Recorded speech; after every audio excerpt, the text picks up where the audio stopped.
Okay, so ladies and gentlemen, we will head over here to Phil Mark's book, My Yarks. And it is time for, and smash the thumbs up. Yes, I love that. Encourage everybody, smash the thumbs up, because it is time for nobody's favorite segment, and it is called the Ma-na-na-na-na. So this guy, Lob City Leo, posted, love how ratings only matter when it's convenient. So again, we cleaned up the sicko segment. We're not about to bookmark every sicko who goes, Andrade sucks, and then Andrade rules, and then Andrade sucks, and then he rules, and then ratings don't matter. Ratings matter. We can't play this game. We got to stop doing that. This just wastes everybody's time going over each and every one of these sickos. But here's just one example. Here's some photographic evidence. It's happening. This gentleman here says, who ultimately cares about Dynamite ratings? It was a great show. That's all that matters. All this fan discourse is not to be taken seriously. They're not TV execs. Dynamite still ranks 6 for the night. Cable is dying, and how they measure ratings has changed. Relax, people. Hey, relax, guy. And then this guy says, ratings are way down. The champion is calling for fans to complain to the network. So true. That's in relation to the Hangman Adam Page story, which we covered earlier in AEW news.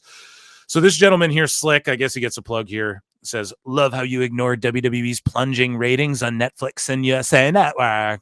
AEW has maintained being in the top 10 with its 2 shows all year, while also being simultaneously on Max. You haters need to learn how ratings work, or you sound like dumbasses. It's super funny, people who don't know how ratings work, talking about how ratings work. And I'm the first to go, here's some other people, what they're saying about, who are smarter than I in this regard, talking about how this works. It's pretty easy to do. It's just like people, it's really weird, man. It's just people who are so diehard for AEW. It's fine. I mean, they must feel backed into a corner, right? I'm trying to feel for these guys. You know what I mean? They just must feel backed into a corner. I know Dave does. But LoPiccolo, speaking of TV execs and agents and all of these sorts of things, right? He wrote part 1, The Sickos, and this is a thread. There was a part 2 as well. It was in the timeline, so I bookmarked these, okay, for the show. We're going to take a gander. The Sickos, the Prophet, and the Scoreboard. And then he plays some... Is this just fantasy? So playing some Bohemian Rhapsody for us. And part 1, The Sickos. So LoPiccolo had this to say. They call themselves fans, but what they really are is a reflection of the modern attention economy. They don't follow the product, they follow the feeling. They don't debate to learn, they debate to belong. They call themselves the Sickos. I'll give them a drop. We'll give them a drop. What's fascinating about this group isn't what they watch, it's how they attach themselves to it, right? This applies to a lot of other sections of society, and it's not just pro wrestling, but they built an identity around a brand that treats their loyalty like fuel. Every win or loss in that world is a personal one. Every critique feels like an insult. They don't see it as business. This is what I mean. I get all these sickos like AEW Shield. He'll respond to some of my posts about AEW, and he'll be like, oh, but WWE Speed got kicked off X. It's like, yeah, I don't give a... Like, I shitted on Speed before this last PLE where that they changed the lights during that match, and I was like, that's different. I like different, you know? Before then, I watched the first Speed tournament, and I was like, not for me. It's for, like, short attention span. I get it, right? In the age of reels and all that. Oh, they kicked Speed off. Who gives a shit? I don't give a fuck. I guess that's not what we're talking about. Like, I don't care, right? I'm not a e-drone the way you honestly think. My name isn't WWE Phil. My name isn't WWE Wrestle Times, right? Unlike you, AEW, whatever just shut up. We're just not on the same level. So Nick says, in their mind, they're underdogs fighting the machine. Man, the rebels stand against corporate polished data and power. Man, they imagine themselves as David, forever slinging stones at Goliath, but the fantasy has a cost, because the more they define themselves as the little guy, the more powerless they become. They talk about authenticity like it's oxygen. The word comes up again. I'm just looking at this South Park meme. Real Roslyn. What a great episode, dude. That's the thing, man. Like, I'm a huge wrestling fan. I laugh my ass off at the WWE South Park episode. I laugh my ass off I love Ben Affleck. I laugh when they make fun of him and J-Lo. And there's some people who are so triggered that they're making fun of Trump and shit in the new season. And it's like, I get it, guys, but like, come on, man. You gotta laugh at shit, even if it's ridiculous. That's what South Park is. Like, it's just a ridiculous, outlandish fucking show. But either way, that was just popping me. The word comes up again and again: real wrestling, real storytelling, real passion. But authenticity isn't a business model. It's a mood, and it's a convenient shield for failure. Right, and it's a boost, I would say, for success as well. Like people who are just trying to authentically be themselves. But it can be a shield, and it isn't a business model. You know, it can like reinforce a business. It can even lead to a business's demise sometimes. However, it isn't the model itself. I like that Nick points that out, you know? If something doesn't work, they tell themselves it was too real for the masses, man. Exactly. Every movement needs a prophet. There's found one in Dave Meltzer. For decades, he's been treated like a scholar for the squared circle, the voice that gives legitimacy to what they already believe. His ratings and newsletters become sacred text. Sacred text. They don't want to verify his information. They want to be validated by it. Dave Meltzer's authority gives them permission to feel smarter than the people actually making the decisions. Boo-boo, smarter than the average abaya. They crave access, even if it's imaginary, a rumor in a Discord, a friend who knows someone who once worked production.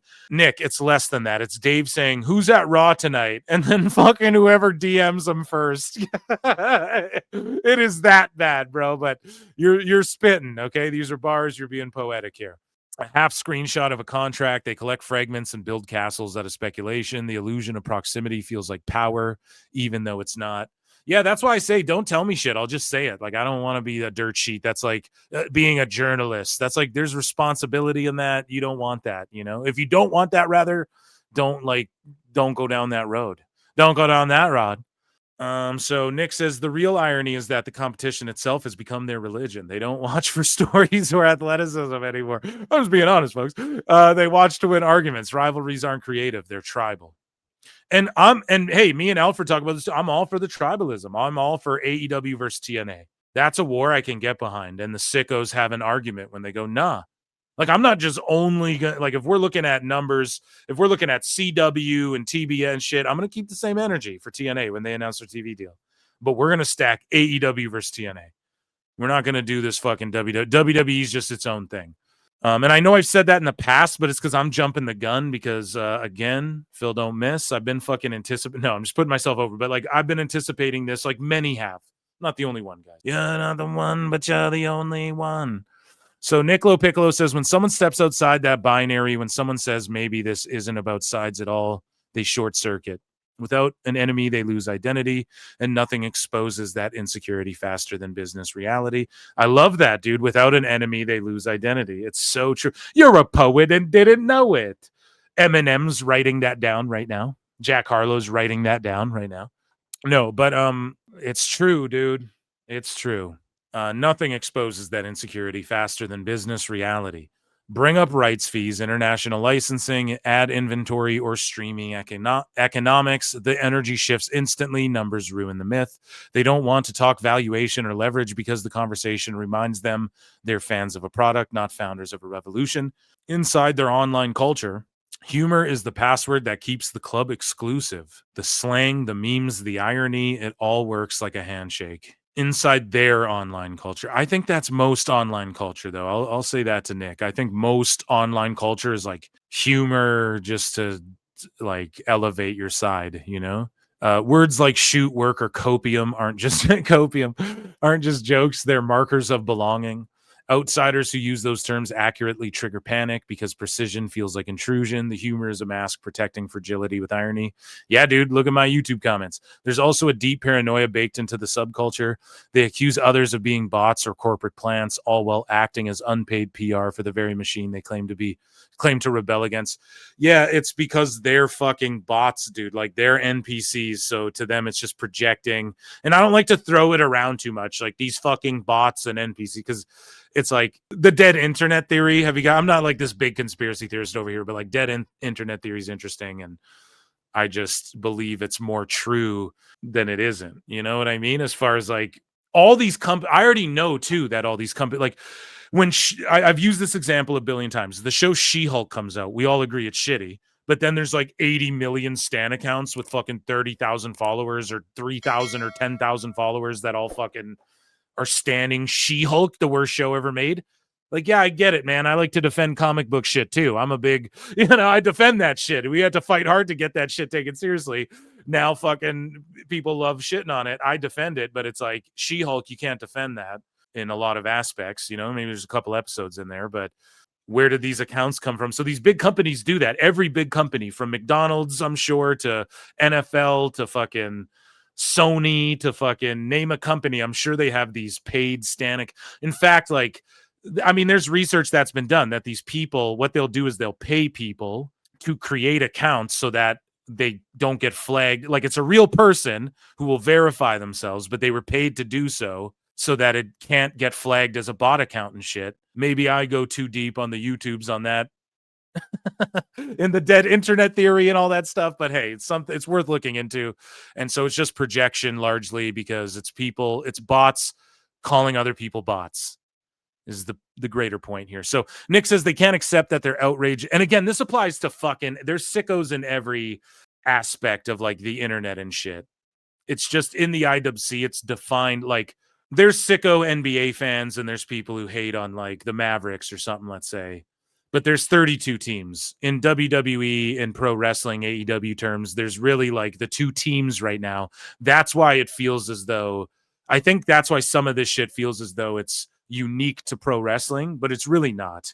It's just that like when the MMA bros are debating, they have like 600 people on the UFC roster to debate about and shit.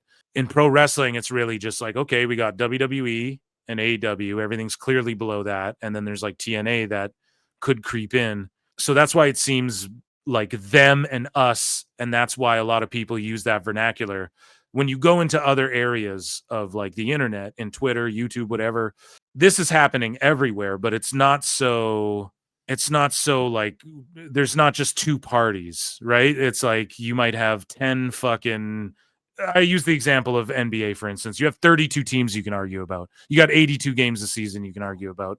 With pro wrestling, it's just like, okay, you have Dynamite, you got Raw, you got SmackDown, you got Collision, you got AEW, and WWE are paying the most. There's two clubs to really argue about here. Hopefully that makes sense. Anyways, Nick says, and what truly sends me over the edge isn't mockery, it's professionalism. A calm, matter-of-fact tone hits them like a weapon. They're wired for chaos. They need yelling, all caps, emotional escalation. A calm, matter-of-fact tone hits them like a okay, did you double post? Oh, he's dropping poetry, dude. I'm a poet. A calm, matter-of-fact tone hits them like a weapon. They're wired for chaos. I'm Niccolo Dice Clay. They need yelling, all caps, emotional escalation. So when someone speaks in measured sentences with industry fluency and detachment, they hear it as arrogance. What they're really hearing is competence. Fucking right on the head. When I started my Twitter, I tried to do like the intellectual debate shit with people. It's like, no, you got to just, he's so spot on. You got to just be funny and troll and shit. This is all, it's how you really fucking hit them back, The heartbreak of it all is that every time one of their heroes leaves or disappoints them, they experience it as betrayal. Their parasocial bonds are so deep that when a favorite performer contradicts the mythology, the grief turns into fury. They can't mourn quietly. They have to punish someone. The louder the meltdown, the safer they feel. What we're watching isn't just fandom. It's the emotional infrastructure of the internet. Rumors become truth. The truth becomes gospel. Outrage becomes currency. They aren't reading news. They're performing it. They need the noise because silence would mean reflection. And that's the irony. To be continued in part 2. So we have a part 2 here. I'm going to rip through it because fuck it. I'm compelled. I'm interested. Let's get into it right here. So what the prophet and the scoreboard, part 2. So let's see what it is. Oh, yeah. Ooh, ooh, yeah. Ooh, yeah. I'm just a poor boy. Nobody loves me. He's just a poor boy from a poor family. Oh, shit. Okay, so everybody hydrate. This is a hydrate break. Drum roll, please. The Sickos, the prophecy, and the scoreboard. The prophet and the scoreboard. The Sickos were never the revolution. They were the reverb noise pretending to be a movement, noise pretending to be a movement, passion without understanding. They mistake proximity for power and hashtags for history. Evolution is a mystery, but the business doesn't move at the speed of hashtags. It moves at the speed of contract, strategy, and capital. If the feed ever quiets when the numbers come in, one side still has a business to run. The rest go back to posting about the empire they swore they'd overthrow, and the machine keeps printing money. Big wheels keep on turning. I have a song for every tweet he put out. He has a fucking GIF. I got a song for every no. They built their movement around profit, and his name was Dave Meltzer. Around a profit, and his name was Dave Meltzer. Nick, I think it's more than just Dave. I think it's fashionable to hate on Dave. That's why everyone's fucking doing it now. I think that it's more than just Dave, though. It's a lot of the fucking media. Like, there's people who work in AEW now who had like voices on podcasts people were listening to that they trusted and shit. That Nick says they built their movement around a profit. Okay, for decades he's been treated like a scholar to this. Is he repeating? Is this a rewind? It's poetry, though, folks. Okay. Treated like a scholar of the squared circle, the voice that gives legitimacy to what his audience already believes. His star ratings and newsletters became sacred text. Okay, we read that. His word became the operating system for an entire generation of online fans who confuse commentary with comprehension. I was conscripted into this debate because the bleed from myth to marketplace now crosses my lane. While Meltzer and his imitators kept scorecards of work rate, real capital was being deployed. Bundled media rights, global touring, live integration, and international streaming. And here's the thing. Can I just say this? And not to like defend Vince McMahon, but even Nick LoPiccolo would tell you, if you ask him, he'll tell you, like, Vince was in the fucking way of a lot of shit for a lot of people during his time. And now that he's out of the way, you're seeing it. How many guys are in Street Fighter? Everybody's taking off doing movies and shows and shit.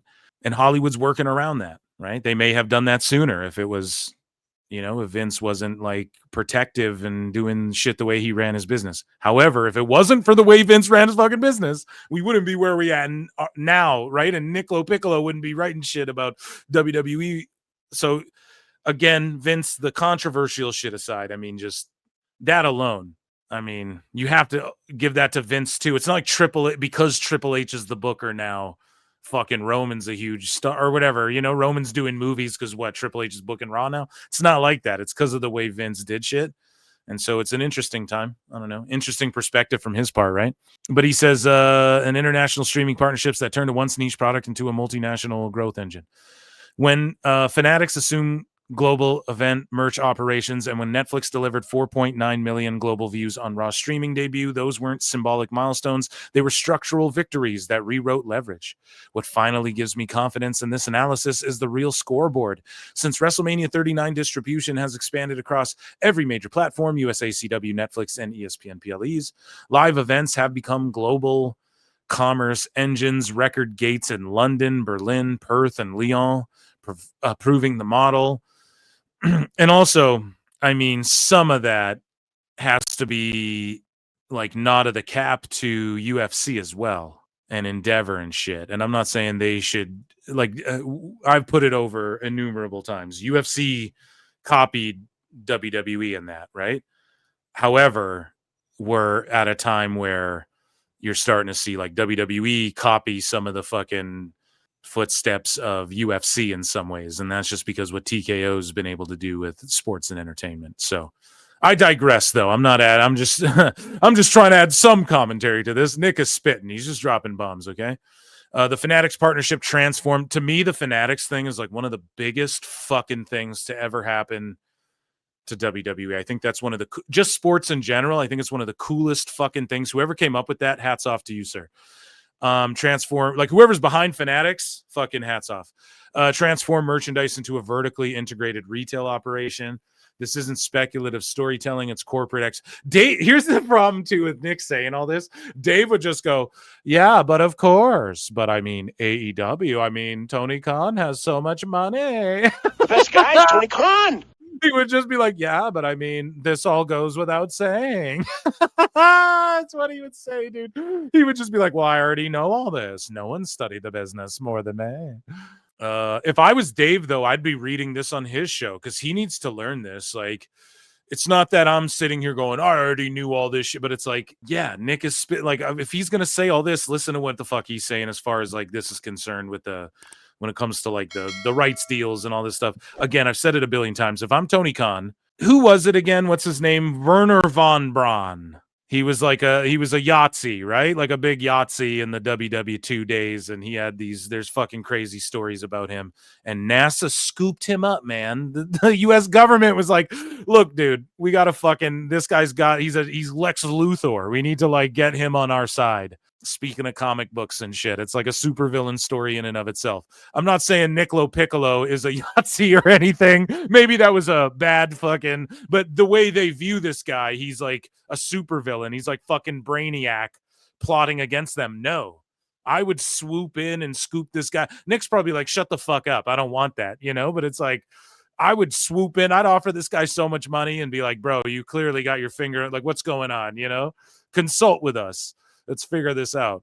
Instead, Dave's just like ignoring him and then respond. Dave's been responding to Nick through tweets where he's responding to other people, but it seems like it's to Nick. At least that's my opinion just from reading it all online. I feel like he's done that to PWT as well, but who knows? We know he's responded to people with flutes in the chat and with, the Blue Sky account that was like, I love PWT and play flutes or whatever, right? And he responded to it. He's like, that's not me. So who knows? But he's aware of Nick for sure, 100%.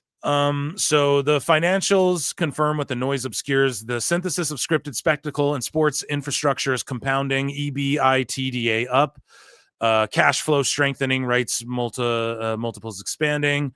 The narrative that this is hobby theatrics collapses under its own irrelevance. Meltzer's mythology trained people to look for truth in rumor. The market now finds truth in scale. Yeah, I mean, it's just being able to look at data, and we all have instant access to information. So it's just harder for Dave he used to just work internet marks and shit, but now there's sources that go above his head and he can't deal with that.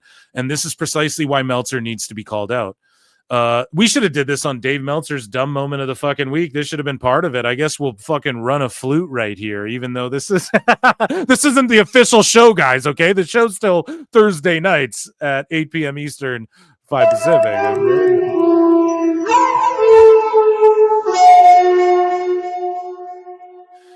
Dave Meltzer's influence no longer stops at commentary. It distorts perception, valuation, and leverage for the very performers and executives who live inside the actual business. I've been thanked personally by people saying, no, you're doing the right thing calling Dave out. He fucks with people's jobs and shit, man. Like, he can influence people getting paid more than they should and shit. Like, it's not right what he does. By people who fucking, who've put their bodies on the line in that fucking squared circle. So Nick's spot on about that as well. The problem isn't that he's wrong. It's that too many still mistake him for being right. When misinformation crosses into marketplace consequence, silence becomes complicity. Here's the thing. I think less and less people view him as right. And that's all right with me because he's my fucking stuttering John. So Nick says, I don't work for the company. I represent top tier talent who understand that relevance isn't an argument. It's data. It's contract sale, licensing breadth, the sustained global demand. RIP Nipsey Hussle. The machine doesn't need validation from newsletters or algorithms. It prints its own. If the feed ever quiets, it's not because the story stopped. It's because the scoreboard spoke. Let's play this. He's got the fucking song going. He's scoring his fucking Twitter rant, dude.